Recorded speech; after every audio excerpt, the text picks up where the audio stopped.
안녕하세요. 고세드 원장 최준입니다. 자, 이번 영상은 저희 새롭게 개설되는 중등부 예비 중2 과정 안내인데요. 원래는 저희가 무료 오리엔테이션이 계획되어 있었어요. 그래서 학부모님들과 학생들과 함께 이제 소통을 하고 질의응답 시간을 가지고 저희 교재도 소개해드리고 시험 어떻게 되는지 소개해드리고 이런 유익한 시간을 준비했었는데 코로나19 사태로 모든 게 비대면으로 바뀌었고 1월 3일까지 연장되는 바람에 온라인으로라도 간단하게 인사를 드리고 저희 과정을 안내해 드리겠습니다. 일단 저희 중등부를 개설하게 된 이유가 있어요. 저희가 올해까지는 고등부만 하고 있었는데 학부모님들께서 일단 동생들을 저희 학원에 보내시고 싶으셔서 그래서 중등부 개설 문의가 많았고 그것뿐만이 아니라 저희가 매우 안타깝게 생각한 부분이 있어요. 학생들이 중3 때까지 분명히 중2, 중3 다 영어를 분명히 학교 성적은 좋았어요. 90점 이상 받고 100점도 잘 받고 그러던 아이들이 고등학교 올라와서 갑자기 60점, 70점대로 떨어지는 경우가 생각보다 많이 있습니다. 그런 경우가. 근데 그 아이들이 뭘 잘못한 건 아니에요. 분명히 본인들이 다니는 학원에서 하라는 대로 다 했고 내신 때도 열심히 외웠고 그랬기 때문에 그때 중등부 때는 중학교 때는 성적이 잘 나온 건데 그 아이들이 놓친 부분이 있어요. 어떤 부분을 놓치냐면 암기만 하고 영어 기초, 제가 말씀드리는 기초라는 건 문법이랑 어휘를 기반으로 한 기초 쌓는 부분을 완전히 간과하고 놓쳤던 거예요. 학원에서 역시도 학교 시험 점수만 잘 나오게끔 암기에만 집중을 했었고 그러다 보니까 학생들이 갑자기 고등학교 올라와서 성적이 떨어지는 경우가 너무 많아서 저희는 고등부만 수년째 했기 때문에 이 지역의 고등학교 내신 특성을 정확하게 알고 있습니다. 그래서 고등부를 담당하던 선생님들이 내려가서 중등부 과정으로 가서 중등부 담당 선생님을 하게 됐습니다. 그래서 저희의 목적은 고등학교 첫 내신을 완벽하게 1등급을 받는 그런 기초 실력을 만드는 게 목적이고 중2, 예비 중2 학생들 같은 경우는 그걸 위한 첫 걸음이 되기 때문에 매우 중요한 과정이죠. 일단 저희 수업 시스템부터 말씀을 드릴게요.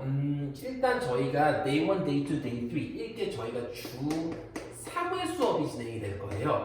그래서 Day 1, Day 2, Day 3 이렇게 나눠서 말씀을 드릴 건데 저희는 이번 수업을 이렇게 만들면서 커리큘럼을 만들면서 최상위보다는 기초를 확실하게 다져야 하는 학생들의 초점을 맞춰서 수업을 짰습니다.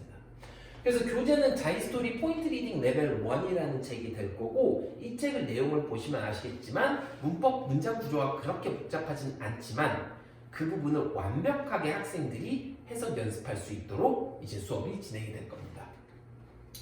자, Day 2 문법 수업입니다. 저희 그라머 존 중에서 기초편이라는 책을 쓸 거고 워크북과 같이 나가게 될 거예요.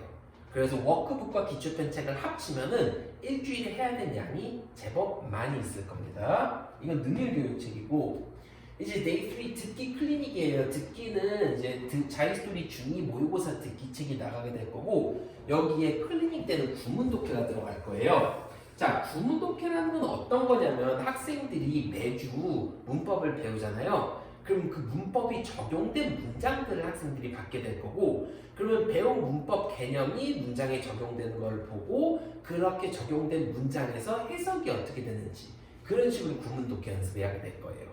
물론 학생들마다 만약에 이 부분, 이 파트가 필요 없는 학생들 같은 경우는 이때 하프 모의고사 시험을 보게 될 건데 제가 예비 중2 학생들에게는 하프 모의고사보다는 이 구문독해 수업을 추천드리는 이유가 말씀드렸다시피 영어 기초 안 쌓고 계속 난이도만 높게 한 아이들의 결과는 고1 때 내신 60, 70점입니다. 그 부분은 그것만은 꼭 피하셔야 돼요.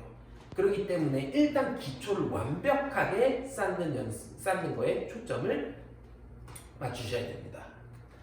영어 같은 경우는 수업도 중요하지만 수업만큼 중요한 게 테스트랑 관리예요. 수업만큼 중요한 게 테스트랑 관리.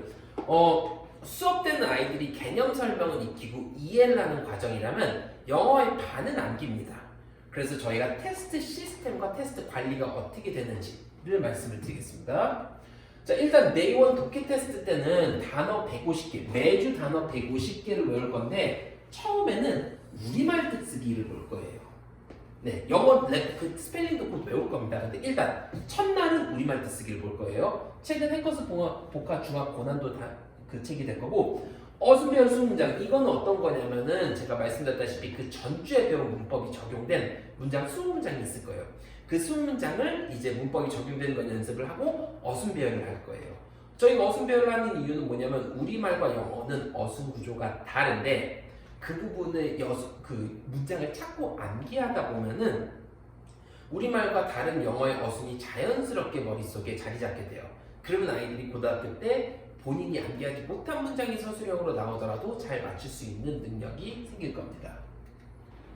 데이 2 시험이에요. 저기 데이 1 때 단어 150개의 한국말 뜻, 우리말 뜻쓰기를 봤으면은 누적 단어예요. 같은 단어인데 예문 안에서 형태 맞춰 쓰기 시험을 볼 겁니다. 한마디로 일주일에 150개 단어를 한국말 뜻을 한번 쓰고 그리고 데이 2 때는 영어 스펠링을 쓰는데 그때 단어 형태까지 맞춰서 그렇게 볼 거예요. 그래서 같은 단어입니다. 우리말 뜻 쓴 거랑 같은 단어로 이제 누적 단어 시험을 보게 될 거고요. 단어 암기란 한 번만 외워서는 안 돼요. 아이들이 최소 6번 정도는 같은 단어를 암기해야지 글을 읽을 때 딱 보자마자 그 단어가 생각이 날 거예요. 물론 같은 단어를 일주일 동안 6번 암기하는 건 불가능하죠. 그럼 진도를 못 나가요. 그래서 저희는 일단 최소 2번은 아이들이 암기할 수 있게끔 그렇게 시험을 구성했습니다. 관리 시스템. 영어 보습학원에서 가장 중요한 것 중에 하나가 관리 시스템이죠. 관리 시스템은 저희가 아무리 설명을 드리더라도 직접 아이들이 와서 이 철저한 관리를 경험해 봐야지만 얼마나 저희가 철저하게 관리가 들어갈지를 아실 수가 있을 텐데 일단 저희는 정원이 9명이에요. 이때까지 상담을 해본 결과 정원이 막 15명, 18명, 20명 이런 대형 학원에 있던 학생들의 공통점이 본인이 뭘 모르는지 선생님이 몰랐다 라는 얘기를 많이 합니다. 따라서 저희 철칙이에요. 정원이 9명, 10명 이상 넘어가면은 선생님 관리를 할 수가 없습니다. 그래서 저희는 정원 9명을 두고 수업을 진행을 할 거고 그렇게 하면서 선생님이 확실하게 그 학생이 어디까지 알고 어디를 모르는지 그 부분에 대해서 확실한 관리가 들어가서 한 주 동안 배운 내용은 확실하게 익히고 그 다음 주로 넘어가게끔 클리닉 시간까지 활용을 해서 한 주 동안 배운 내용을 확실하게 익히는데 초점을 두겠습니다. 두 번째 개인 맞춤 클리닉입니다. 이건 아까 말씀드린 대로 구문 독해가 나올 수도 있고 모의고사를 볼 수도 있고 그리고 저희가 원래 시간표상의 클리닉 시간은 1시간이지만 아이들이 1시간 이상 거의 공부를 하게 될 거다라고 이해를 해주시면 되겠습니다. 그래서 아이가 확실하게 익히기 전까지 클리닉은 계속 진행이 될 거예요. 네, 그리고 저희 담당 선생님들도 그 부분에 대해서 확실한 각오를 가지고 있습니다. 마지막으로 이건 끝으로 대부분의 학원에서 하는 거긴 하지만 과제랑 시험 결과가 문자로 발송이 될 거고 물론 상담 전화도 한 달에 한 번씩 어머니께 상담 전화를 드리게 될 겁니다. 끝으로 제가 말씀드리고 싶은 게 정말로 저희가 저희 중등부를 만들면서 프로그램에 신경을 많이 썼어요. 많은 학원들에서 레벨만 책만 어렵고 학생들이 정확하게 익히든 말든 책만 어렵게 나가면서 그냥 어머니들과 그리고 학생들에게 만족감을 주는 거죠. 그런 경우가 너무 많은데 그렇게 했을 때 말씀드렸다시피 결과는 고등학교 첫 내신 60, 70점 내신 50점까지도 떨어질 수가 있어요. 그런 부분이 절대로 발생하지 않게 하고자 저희가 중등부를 개설하게 되었고 저희가 정말로 신경 써서 커리큘럼을 만들고 교재 연구를 하고 했기 때문에 믿고 맡겨주시면 분명히 좋은 결과를 만들어 내겠습니다. 감사합니다.